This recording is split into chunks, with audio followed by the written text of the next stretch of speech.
You are looking at Julian's pronunciation guide, where we look at how to pronounce better some of the most mispronounced words in the world, like this other curious word. But how do you say what you're looking for today? Let's learn once and for all how to pronounce this word correctly. If you want to learn more vocabulary, stay tuned. Self-esteem. Let's break it down into syllables. British English and American English pronunciations are similar here. Self-esteem. Yes, this comes from French estime. This is why you stress on that team syllable. Self-esteem. Do you have much self-esteem? It's important to work on it.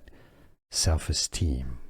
Here are more videos on how to pronounce more confusing words and names too many mispronounced. Like this video if you found it useful. I appreciate your support. I'll see you soon and thanks for watching.